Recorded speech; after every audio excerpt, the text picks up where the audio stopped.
ओम नमः शिवाय। जय श्री शिव महापुराण। अथ तृतीय अध्याय। चंचुला का पाप से भय एवं संसार से वैराग्य। शौनक जी बोले, हे महाभाग सूत जी, आप सर्वज्ञ हैं। हे महामते, आपके कृपा प्रसाद से मैं बारंबार कृतार्थ हुआ।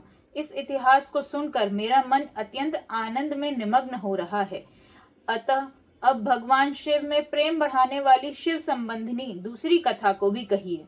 अमृत पीने वालों को लोक में कहीं मुक्ति नहीं प्राप्त होती है, किंतु भगवान शंकर के कथामृत का पान तो प्रत्यक्ष ही मुक्ति देने वाला है। सदाशिव की जिस कथा के सुनने मात्र से मनुष्य शिव लोक प्राप्त कर लेता है, वह कथा धन्य है, धन्य है। और कथा का श्रवण कराने वाले आप भी धन्य हैं, धन्य हैं। सूत जी बोले, हे शौनक, सुनिए, मैं आपके सामने गोपनीय कथा वस्तु का भी वर्णन करूंगा, क्योंकि आप शिव भक्तों में अग्रगण्य तथा वेद वक्ताओं में श्रेष्ठ हैं। समुद्र के निकटवर्ती प्रदेश में एक बाष्कल नामक ग्राम है, जहाँ वैदिक धर्म से विमुख महापापी द्विज निवास करते हैं। वे सबके सब बड़े दुष्ट हैं। उनका मन दूषित विषय भोगों में ही लगा रहता है। वे न देवताओं पर विश्वास करते हैं, न भाग्य पर। वे सभी कुटिल वृत्ति वाले हैं, किसानी करते और भांति भांति के घातक अस्त्र शस्त्र रखते हैं। वे पर स्त्री गमन करने वाले और खल हैं। ज्ञान, वैराग्य तथा सद धर्म को वे बिल्कुल भी नहीं जानते। वे सभी पशु बुद्धि वाले हैं तथा सदा दूषित बातों को सुनने में संलग्न रहते हैं। जहाँ के द्विज ऐसे हों, वहाँ के अन्य वर्णों के विषय में क्या कहा जाए। अन्य वर्णों के लोग भी उन्हीं की भांति कुत्सित विचार रखने वाले, स्वधर्म विमुख एवं खल हैं। वे सदा कुकर्म में लगे रहते हैं तथा नित्य विषय भोगों में ही डूबे रहते हैं। वहाँ की सब स्त्रियां भी कुटिल स्वभाव की, स्वेच्छाचारिणी, पापासक्त, कुत्सित विचार वाली और व्याभिचारिणी हैं। वे सद्व्यवहार तथा सदाचार से सर्वथा शून्य हैं। कुजनों के निवास स्थान उस बाष्कल नामक ग्राम में किसी समय एक बिंदुक नामधारी ब्राह्मण रहता था। वह बड़ा अधम था। वह दुरात्मा और महापापी था। यद्यपि उसकी स्त्री बड़ी सुंदर थी, तो भी वह कुमार्ग पर ही चलता था। काम वासना से कलुषित चित्त वह वैश्यागामी था। उसकी पत्नी का नाम चंचुला था। वह सदा उत्तम धर्म के पालन करने में लगी रहती थी, तो भी उसे छोड़कर वह दुष्ट ब्राह्मण कामासक्त होकर वैश्यागामी हो गया था। इस तरह कुकर्म में लगे हुए उस बिंदुक के बहुत वर्ष व्यतीत हो गए। उसकी स्त्री चंचुला काम से पीड़ित होने पर भी स्वधर्म नाश के भय से क्लेश सहकर भी दीर्घ काल तक धर्म से भ्रष्ट नहीं हुई, परंतु दुराचारी पति के आचरण से प्रभावित होने के कारण काम पीड़ित होकर आगे चलकर वह स्त्री भी दुराचारणी हो गई। भ्रष्ट चरित्र वाली वह कुमार्ग गामिनी अपने पति की दृष्टि बचाकर रात्रि में चोरी छिपे अन्य पापी जार पुरुष के साथ रमण करने लगी। हे मुने, एक बार उस ब्राह्मण ने अपनी उस दुराचारिणी पत्नी चंचुला को कामासक्त हो पर पुरुष के साथ रात्रि में संसर्ग करते देख लिया। उस दुष्ट दुराचार में आसक्त मन वाली पत्नी को रात में पर पुरुष के साथ व्यभिचार रत देखकर वह क्रोध पूर्वक वेग से दौड़ा। उस दुष्ट बिंदुक को घर में आया जानकर वह कपटी व्याभिचारी तेजी से भाग गया। तब वह दुष्टात्मा बिंदुक अपनी पत्नी को पकड़कर उसे डांटता हुआ मुक्कों से बार बार पीटने लगा। वह व्याभिचारिणी दुष्टा नारी चंचुला पीटी जाने पर कुपित होकर निर्भयता पूर्वक अपने दुष्ट पति बिंदुक से कहने लगी। चंचुला बोली, मुझ पति परायणा युवती पत्नी को छोड़कर आपको बुद्धिवश प्रतिदिन वैश्या के साथ इच्छा अनुसार रमण करते हैं। आप ही बताएं कि रूपवती तथा कामासक्त चित्त वाली मुझ युवती की पति संसर्ग के बिना क्या गति होती होगी। मैं अत्यंत सुंदर हूँ तथा नव यौवन से उन्मत्त हूँ। आपके संसर्ग के बिना व्यथित चित्त वाली मैं कामजन्य दुख को कैसे सह सकती हूँ। सूत जी बोले, उस स्त्री के इस प्रकार कहने पर वह मूल बुद्धि मूर्ख ब्राह्मण धम स्वधर्म विमुख दुष्ट पापी बिंदुक कहने लगा। बिंदुक बोला, काम से व्याकुल चित्त होकर तुमने यह सत्य ही कहा है। हे प्रिय, तुम भय त्याग दो और मैं जो तुमसे हित की बात कहता हूँ उसे सुनो। तुम निर्भय होकर नित्य पर पुरुषों के साथ संसर्ग करो, उन्हें संतुष्ट करके उनसे धन खींचो। वह सारा धन वैश्या के प्रति आसक्त मन वाले मुझको दे दिया करो। इससे तुम्हारा और मेरा दोनों का ही स्वार्थ सिद्ध हो जाएगा। सूत जी बोले, पति का यह वचन सुनकर उसकी पत्नी चंचुला ने प्रसन्न होकर उसकी कही बात मान ली। उन दोनों दुराचारी पति पत्नी ने इस प्रकार समझौता कर लिया तथा वे निर्भय चित्त से कुकर्म में लीन हो गए। इस तरह दुराचार में डूबे हुए उन मूढ़ चित्त वाले पति पत्नी का बहुत सा समय व्यर्थ बीत गया। तदंतर शूद्र जातीय वैश्या का पति बना हुआ वह दूषित बुद्धि वाला दुष्ट ब्राह्मण बिंदुक समयानुसार मृत्यु को प्राप्त हो नरक में जा पड़ा। बहुत दिनों तक नरक के दुख भोग कर वह मूढ़ बुद्धि पापी विंध्य पर्वत पर भयंकर पिशाच हुआ। इधर उस दुराचारी पति बिंदुक के मर जाने पर वह मूढ़ हृदय चंचला बहुत समय तक पुत्रों के साथ अपने घर में ही रही। इस प्रकार प्रेम पूर्वक कामासक्त होकर जारों के साथ विहार करती हुई उस चंचला नामक स्त्री का कुछ कुछ यौवन समय के साथ ढलने लगा। एक दिन दैव योग से किसी पुण्य पर्व के आने पर वह स्त्री भाई बंधुओं के साथ गोकर्ण क्षेत्र में गई। तीर्थ यात्रियों के संग से उसने भी उस समय जाकर किसी तीर्थ के जल में स्नान किया। फिर वह साधारणतया मेला देखने की दृष्टि से बंधुजनों के साथ यत्र तत्र घूमने लगी। घूमती घामती किसी देव मंदिर में उसने एक देवज्ञ ब्राह्मण के मुख से भगवान शिव की परम पवित्र एवं मंगलकारिणी उत्तम पौराणिक कथा सुनी। कथावाचक ब्राह्मण कह रहे थे कि जो स्त्रियां पर पुरुषों के साथ व्याभिचार करती हैं वे मरने के बाद यमलोक में जाती हैं। तब यमराज के दूत उनकी योनि में तपे हुए लोहे का परिघ डालते हैं। पौराणिक ब्राह्मण के मुख से यह वैराग्य बढ़ाने वाली कथा सुनकर चंचला भय से व्याकुल हो वहां कांपने लगी। जब कथा समाप्त हुई तो लोग वहां से बाहर चले गए। तब वह भयभीत नारी एकांत में शिव पुराण की कथा बांटने वाले उन ब्राह्मण से कहने लगी। चंचला ने कहा, ब्राह्मण, मैं अपने धर्म को नहीं जानती थी, इसलिए मेरे द्वारा बड़ा दुराचार हुआ है। स्वामिन, इसे सुनकर मेरे ऊपर अनुपम कृपा करके आप मेरा उद्धार कीजिए। हे प्रभु, मैंने मूढ़ बुद्धि के कारण घोर पाप किया है। मैंने कामांध होकर अपनी संपूर्ण युवावस्था व्यभिचार में बिताई है। आज वैराग्य रस से ओतप्रोत आपके इस प्रवचन को सुनकर मुझे बड़ा भय लग रहा है।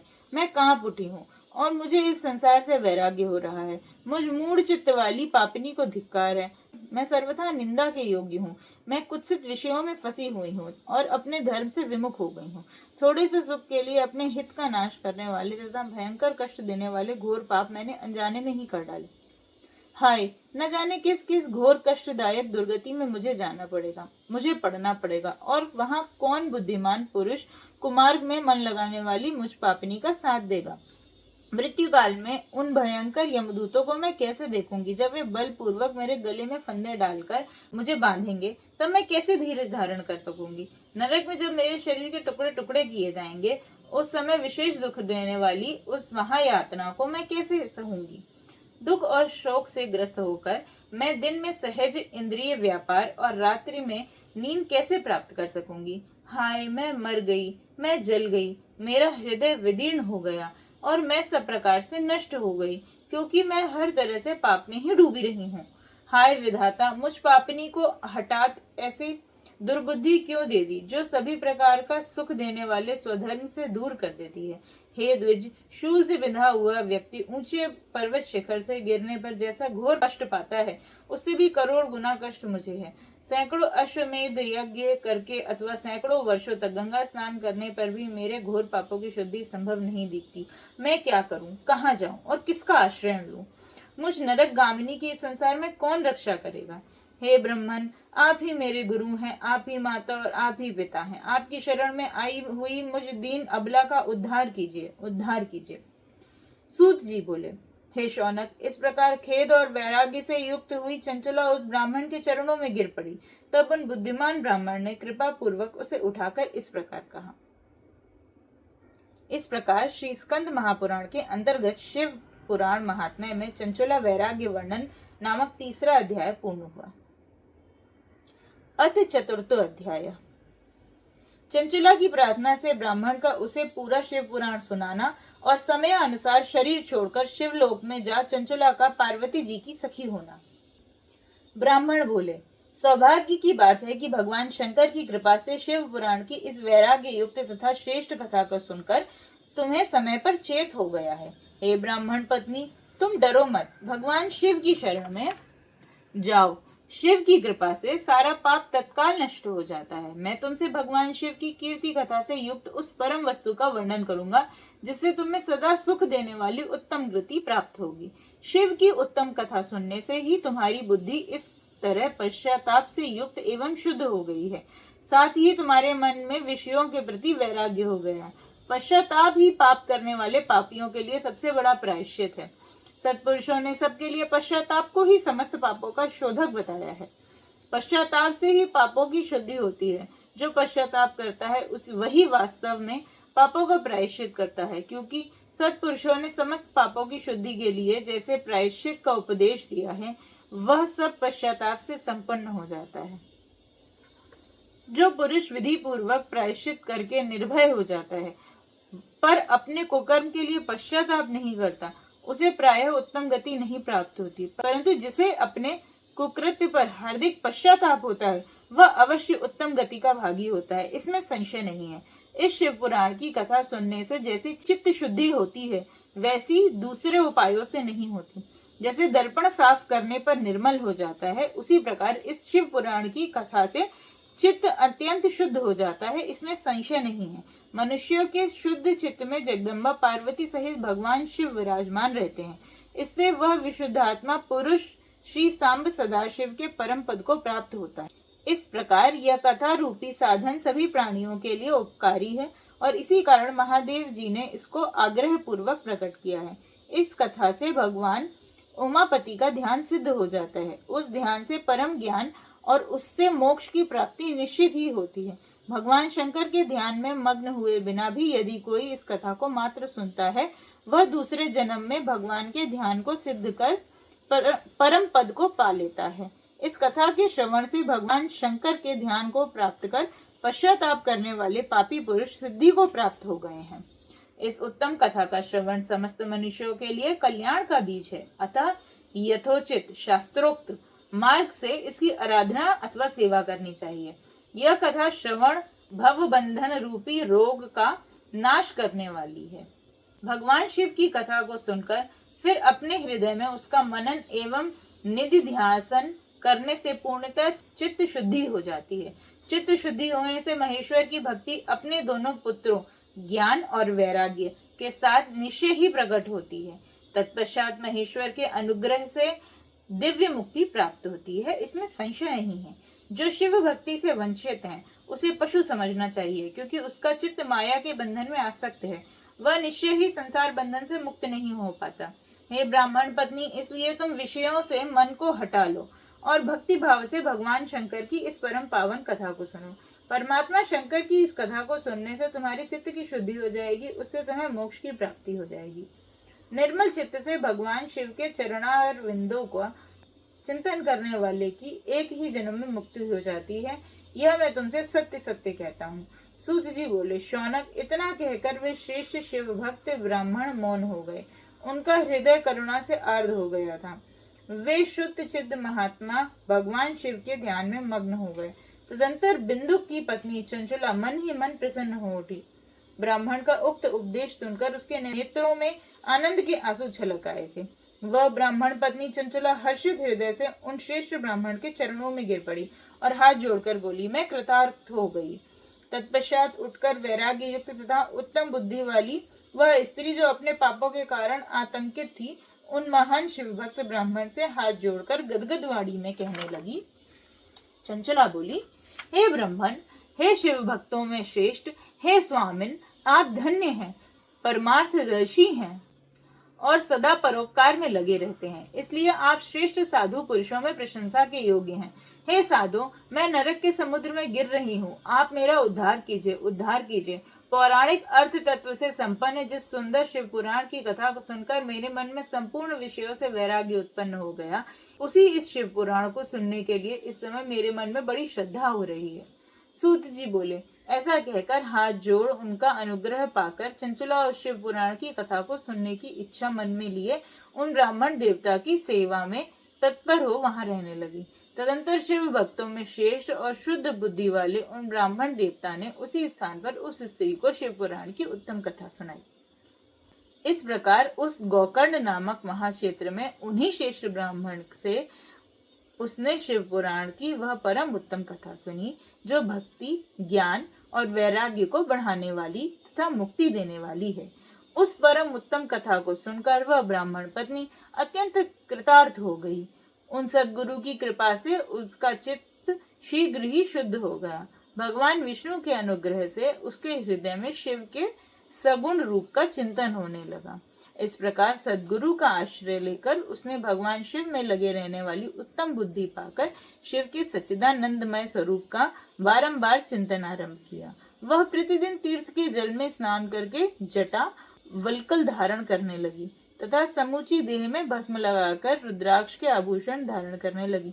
वह भगवान शिव के नाम जप में लगी रहती थी। संयमित वाणी और अल्पाहार करते हुए गुरु के बताए मार्ग से वह शिव जी को प्रसन्न करने लगी।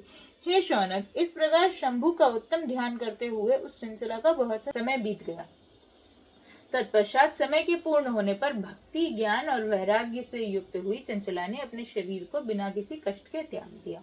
इतने में ही श्रीपुर शत्रु भगवान शिव का भेजा हुआ एक दिव्य विमान द्रुत गति से वहां पहुंचा, जो उनके अपने गणों से संयुक्त और भांति भांति के शोभा साधनों से संपन्न था।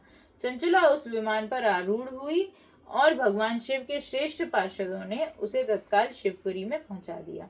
उसके सारे मल धुल गए थे। वह दिव्य रूप धारणी दिव्यांगना हो गई थी। उसके दिव्य अवयव उसकी शोभा बढ़ाते। मस्तक पर अर्धचंद्र का मुकुट धारण किए वह गौरांगी देवी शोभाशाली दिव्य आभूषणों से विभूषित थी। वहां पहुंचकर उसने त्रिनेत्रधारी महादेव जी को देखा। ब्रह्मा, विष्णु और आदि देवता उन सनातन शिव की सेवा कर रहे थे। गणेश, भृंगी, नंदीश, वीर भद्रेश्वर आदि गण उत्तम भक्ति के साथ उनकी उपासना कर रहे थे। उनकी अंग कांति करोड़ों सूर्य के समान प्रकाशित हो रही थी। कंठ में नीला चिन्ह शोभा पाता था। उनके 5 मुख थे और प्रत्येक मुख में 3-3 नेत्र थे। मस्तक पर अर्धचंद्राकार मुकुट शोभा पाता था। उन्होंने अपने वामांग में गौरी देवी को बैठा रखा था, जो विद्युत पुंज के समान प्रकाशित थी। गौरीपति महादेव जी की कांति कपूर के समान गौर थी। उन्होंने सभी अलंकार धारण कर रखे थे।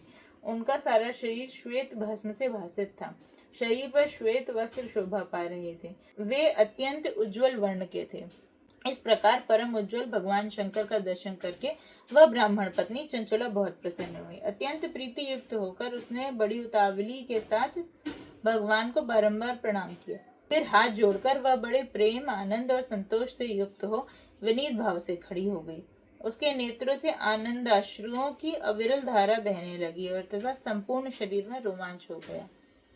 उस समय भगवती पार्वती और भगवान शंकर ने उसे बड़ी करुणा के साथ अपने पास बुलाया और सौम्य दृष्टि से उसकी ओर देखा। पार्वती जी ने तो दिव्य रूप धारणी बिंदुगा प्रिया चंचला को प्रेम पूर्वक अपनी सखी बना लिया।